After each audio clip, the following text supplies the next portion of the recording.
Olá, mulheres, olá, leoas. Que bom que você chegou até aqui. Hoje nós daremos continuidade, iniciando o capítulo de número 3, que tem por título Perigosamente Desperta. Nós estamos no áudio 5. Vamos lá? Mulheres bem comportadas raramente fazem história. Lauren Urich. Em minha busca por estudar a respeito da leoa, li livros e artigos, assisti a DVDs, documentários e até clipes no YouTube, a fim de observar as leoas em diferentes ambientes, fases e interações. Embora tivesse ido a um safari na África, minha perspectiva norte-americana com relação à leoa era, na melhor das hipóteses, limitada. Mesmo agora, não me considero uma especialista em leoas, mas sou uma observadora fascinada. Um dos documentários acompanhava a recolocação de 2 leoas e um leão em uma nova reserva na África do Sul. O leão era o macho alfa do bando, e com a ajuda de 2 leoas, ele havia estabelecido seu domínio com êxito. Juntos, os 3 reinavam sobre uma grande porção da reserva sul-africana. Para acompanhar os movimentos e o progresso do bando, um colar de rastreamento foi colocado no macho. Depois de 2 anos na reserva, era hora de retirar o colar. Não havia mais necessidade de monitorá-lo. Além disso, o colar impedia o aparecimento de toda a sua juba, e eles precisavam tirá-lo para que a juba dele pudesse aparecer tão grande quanto possível. Os leões usam o tamanho de suas jubas para medir e determinar visualmente se podem desafiar o outro com relação ao domínio de uma área. Se a juba do adversário parece grande demais para o desafiador, significa que ele não conseguiria abocanhar a garganta do outro leão. Portanto, ele não prosseguirá com o confronto. O leão que os observadores colocaram o colar 2 anos antes não era mais jovem, dócil e nem se intimidava com facilidade. Ele era poderoso.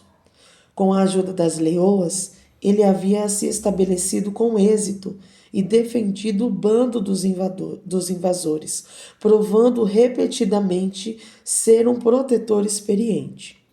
Ele não seria facilmente capturado, agora que havia apreendido a perambular destemido, selvagem e livre. Os observadores precisariam sedá-lo para remover o colar. Eles localizaram o leão e, enquanto mantinham uma distância segura, atiraram nele com um dardo tranquilizante. O primeiro mal o perturbou. Ele hesitou levemente enquanto voltava o seu olhar dourado majestoso na direção deles. Eles atiraram novamente. O leão vacilou e depois se deitou. Os observadores entraram em ação imediatamente. O veículo deles aproximou-se do leão caído, atravessando os arbustos e sacudindo pelo terreno acidentado, até onde a sua forma maciça e dourada havia caído.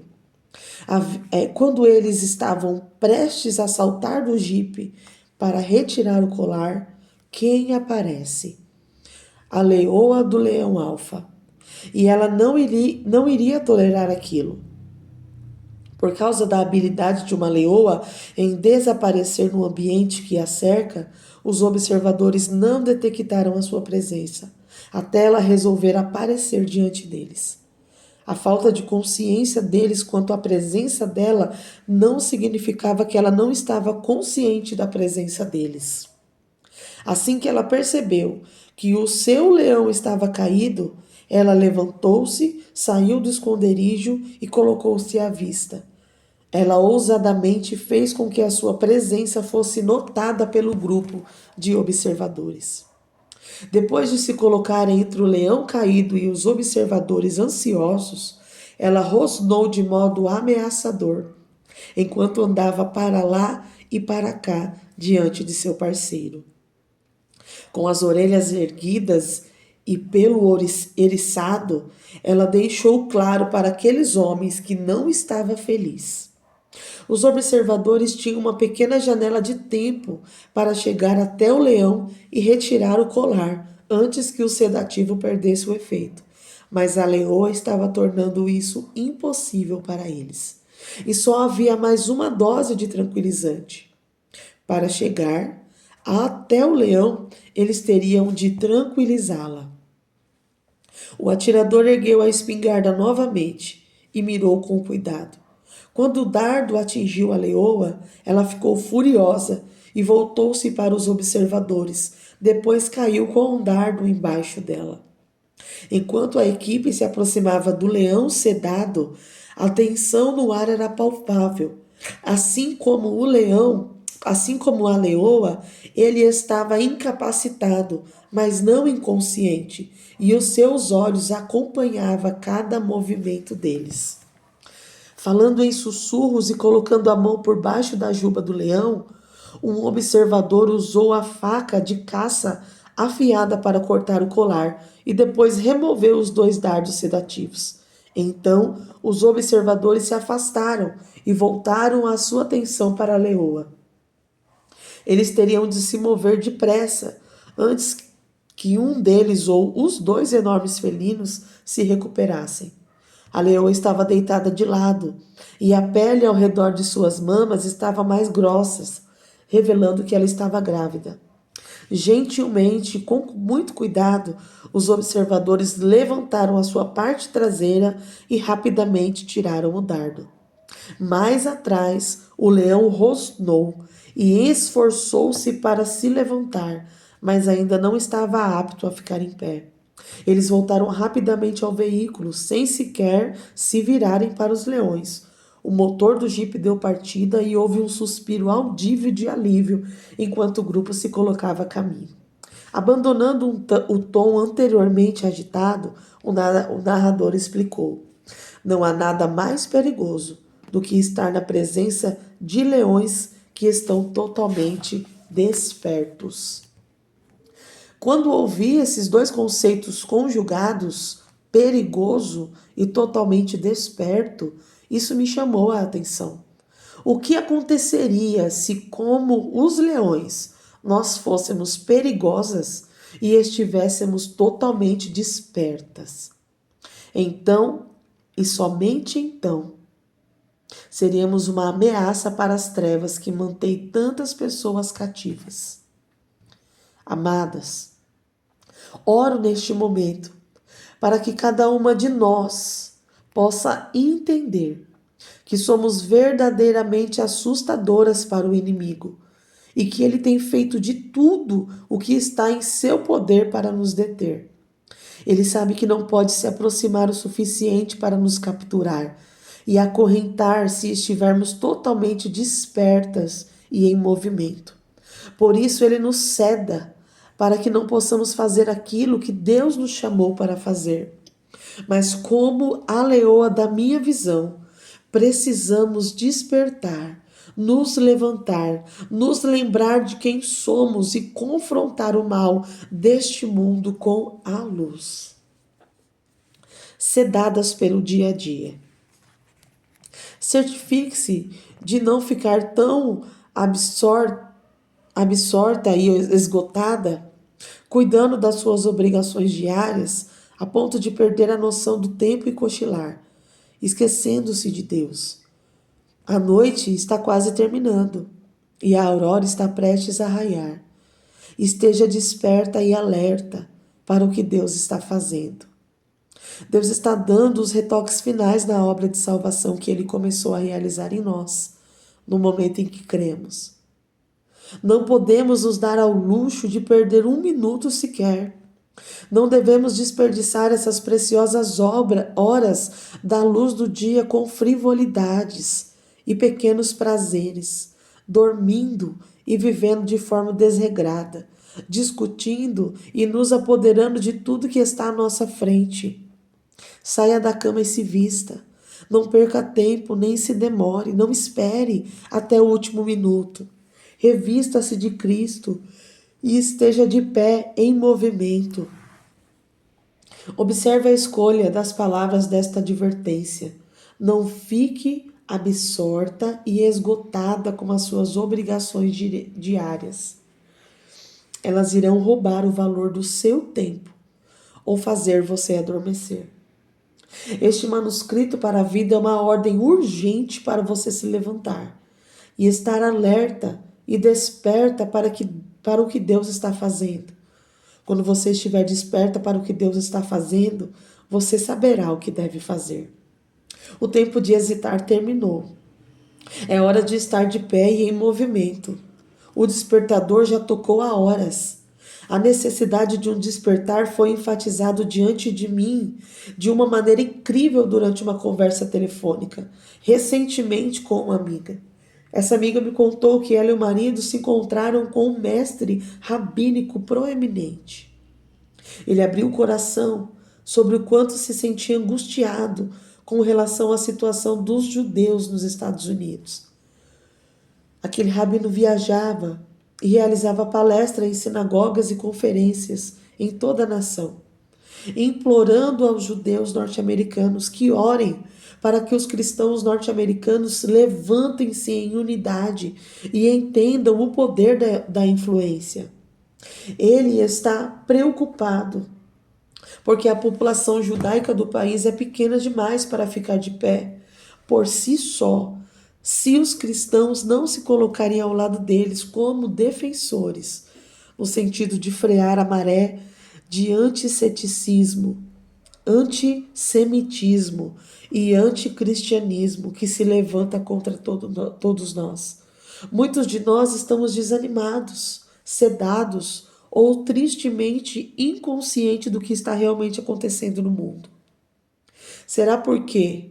Porque muito tempo temos ouvido um evangelho escapista e tranquilizador que motiva poucas pessoas a salvarem os perdidos? Será que a falta de movimento e de exercício espiritual nos deixou sonolentas e letárgicas? Será que a opressão legalista ou uma atitude casual com relação ao pecado desacelerou nossas ações, fazendo com que nossas reações fossem retardadas ou amortecidas? Será possível que Deus esteja nos sacudindo para nos levantarmos e ficarmos perigosamente despertas? Nesse caso, não seria a primeira vez. Os filhos de Israel perambularam no deserto por muito mais anos que o necessário. Eles vagaram sem destino, como um grupo extremamente grande de ovelhas. Às vezes desviavam-se e reclamavam, outras vezes seguiam obediente à nuvem de dia e acompanhava sob a coluna de fogo à noite. Às vezes eles ouviam seu pastor Moisés, outras vezes não. Mas quando se reuniram para acampar nas planícies de Moabe, que ficavam na fronteira da terra prometida, sua presença reunida ficou evidente. As nações que o cercavam tiveram ciência da sua chegada.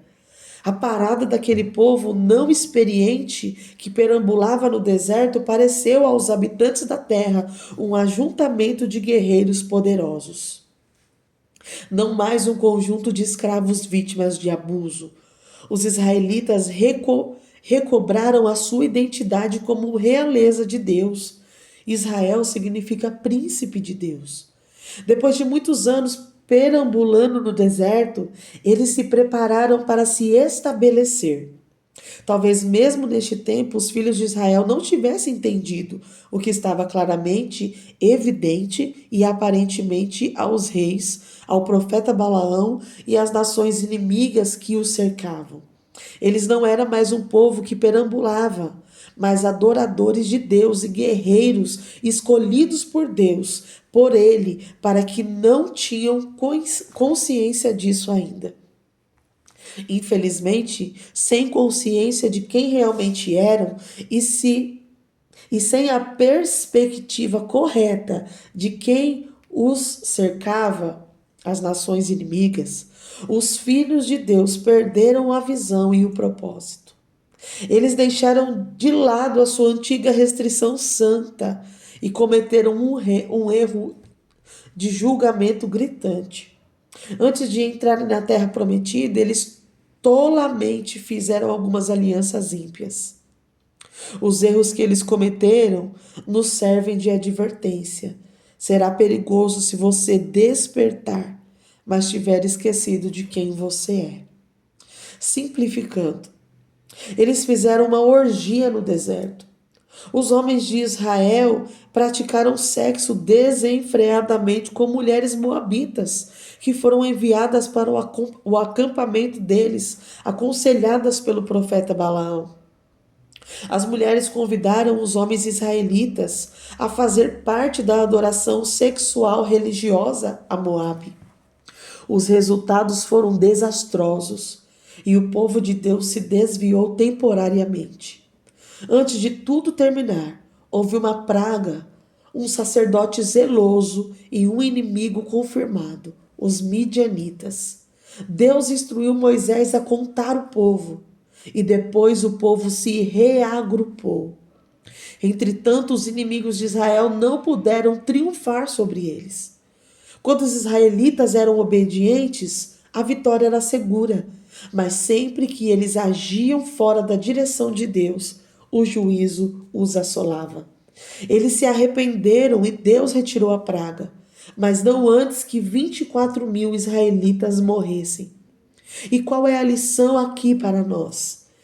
Se o inimigo não puder nos manter sedados, imóveis, dóceis e inativos, ele nos seduzirá a contaminarmos os nossos lugares de descanso e a nos envolvermos com formas de adoração ímpias e perversas.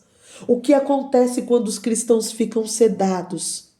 Eles ficam sentados, acreditando em coisas como: o mundo está descendo pelo ralo. Espero que o arrebatamento aconteça logo, para podermos todos escapar.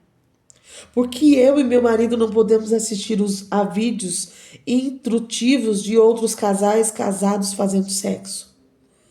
É tudo muito assustador. Vou tapar os olhos, bocejando. E agora que os olhos estão fechados, acho que vou tirar uma soneca. Deus sabe que sou apenas humana. Tenho necessidades sexuais e que não estão sendo supridas pelo meu cônjuge. Sei que eu não deveria, mas afinal já estou perdoada. Este não é o presidente em que eu votei. Não vou orar por ele. O tráfico sexual e humano é trágico, mas é um problema do outro lado do mundo, certo?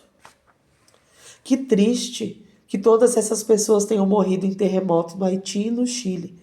Não é ótimo que as celebridades estejam levando recursos para ajudar? Às vezes sinto vontade de chorar, porque temo que tenhamos nos esquecido de quem somos. Não pertencemos a nós mesmos, pertencemos a Deus. Somos um povo santo, separado para Ele e para os seus propósitos. Nós somos um grupo de refugiados sem pai, desviados e confusos, vencidos pelo pecado e se perguntando se existe um Deus. Somos o corpo coletivo de Cristo e, como tal, estamos destinados a triunfar, a ter vitória e fazer sinais e maravilhas. Infelizmente, algumas de nossas irmãs ainda não sabem disso.